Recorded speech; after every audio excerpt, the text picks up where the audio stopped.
ہم آزاد ہیں۔ سب سے پہلے اس بات کو سمجھنے کے لیے ہمیں اپنی اپنی ذات سے، اپنے آپ سے اس بات کی شروعات کرنی ہوگی کہ ہم آزاد ہیں یا نہیں۔ لوگ اپنے نفس کے، اپنے ذہن کے خود گرفتار ہیں اور اس سے آزاد نہیں۔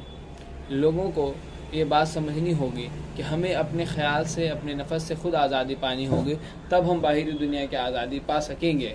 اگر ہم سیاسی اعتبار سے دیکھیں تو ملک ہند کا دستور ہمیں اس بات کی آزادی دیتا ہے کہ ہم اپنے بات کو، اپنے خیال کو، اپنی رائے کو، اپنے مذہب کو اور اپنے ثقافت کو سامنے لا سکیں، کھل کر جی سکیں۔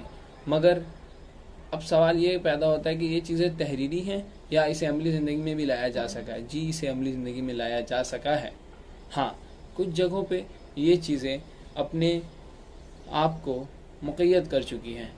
اس کی وجہ یہ ہے کہ وہاں کم ذہن کے، کم ظرف کے لوگ ہیں جو ان چیزوں کو، دستور ہند کو صحیح سے جانتے نہیں، سمجھتے نہیں اور اپنے خیالات میں بہت زیادہ کٹر ہیں۔ مگر ملک ہند کا نظام آج اس لیے باقی ہے کیونکہ زیادہ تر لوگ اس بات کو سمجھ رہے ہیں اور ان پر عمل کر رہے ہیں، اور لوگوں میں ایک نرم دلی اور احساس، انسانی جذبات کا احساس، انسانیت کے حقوق کا احساس ہے، جس کی وجہ سے ایک دوسرے کے ساتھ تال میل بنائے چلتے ہیں، میل جول باقی رکھتے ہیں۔ اگر ہم سماجی اعتبار سے دیکھیں کہ ہم آزاد ہیں یا نہیں، سماجی اعتبار سے لوگوں کے ذہن میں یہ سوال اٹھتا ہے کہ ہم اگر اس طرح کے لباس پہنیں تو ہمیں ان چیزوں کی آزادی نہیں، اگر ہم اس طرح کا کام کریں تو ہمیں ان چیزوں کی آزادی نہیں۔ لوگ ہم پر سوال پوچھتے ہیں، لوگ ہم سے سوال کہتے ہیں، لوگ ہم پہ تانے کستے ہیں، یا لوگ ہم پر حرام حلال، جائز ناجائز، اچھی برے کی تمیز اور ان چیزوں کے جو ہے سوالات کھڑے کر دیتے۔ تو جیسا کہ میں نے پہلے ہی کہہ دیا کہ لوگ اپنے ذہن، اپنے نفس کے قید میں گرفتار ہیں۔ اگر ان کو باہری دنیا سے آزادی چاہیے تو ان کو اندرونی دنیا کی آزادی حاصل کرنی ہوگی۔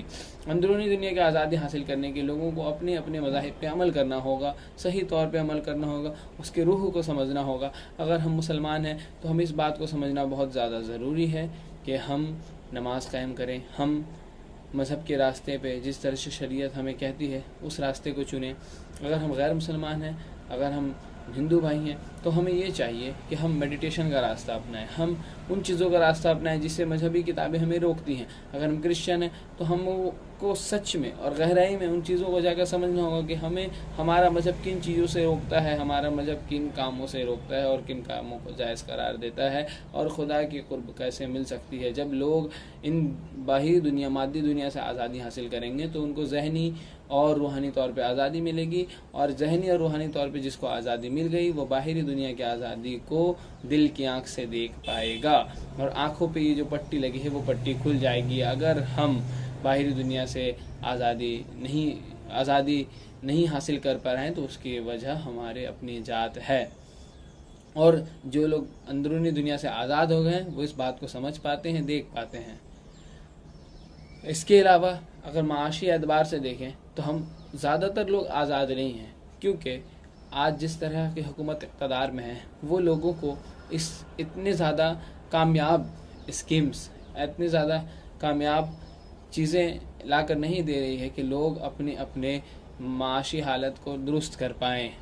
حالانکہ ملک ہند ایک وسیع ملک ہے اور اس کے پاس بہت سے ذرائع موجود ہیں۔ آج میک ان انڈیا پروگرام کے تحت یہ ملک خود آزاد بننے جا رہا ہے، اپنی چیزوں کے پیداوار میں سب سے زیادہ اپنا حصہ دینے جا رہا ہے، اپنا کردار رکھنا چاہ رہا ہے۔